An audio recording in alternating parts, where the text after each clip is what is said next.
হরে কৃষ্ণ, স্বাগত বন্ধুরা।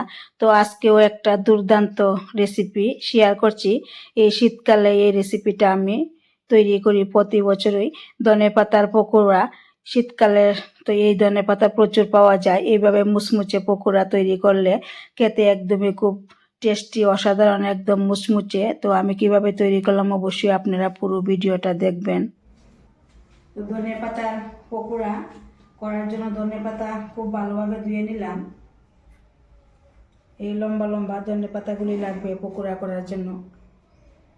পকোড়া করার জন্য আমি একটা ব্যাটার তৈরি করব। তো আমি এখানে গোবিন্দভোগ চাল নিলাম, 1 ঘন্টা আগে ভিজিয়ে রেখেছিলাম।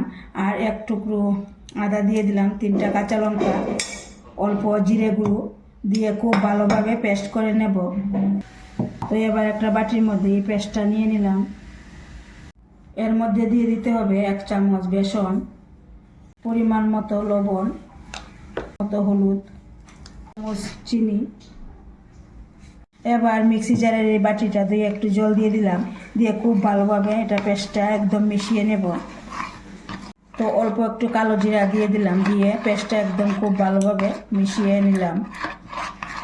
তো ধনের পাতাগুলি আমি এইভাবে বাস করে ধনের পাতা দিয়ে সবগুলো বেঁধে দিলাম, যাতে খুলে না যায়। সবগুলো আমি এইভাবে বাস করে বেঁধে দিলাম।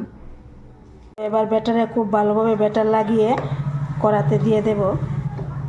তেলের মধ্যে দিয়ে দিলাম, কিছুক্ষণ অপেক্ষা করার পর উল্টিয়ে দিতে হবে।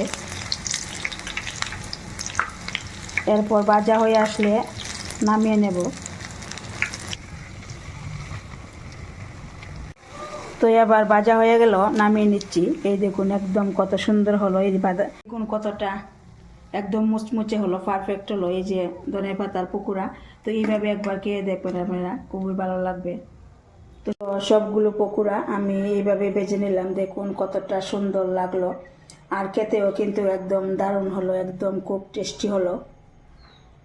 তো এই ধনেপাতার পকোড়া রেসিপিটা যদি আপনাদের কাছে ভালো লাগে অবশ্যই একটা লাইক দিবেন, শেয়ার করবেন। আর আপনারাও ধনেপাতার সিজন থাকতে থাকতে এইভাবে একবার পকোড়া বানিয়ে খেয়ে দেখবেন, খুবই ভালো লাগে।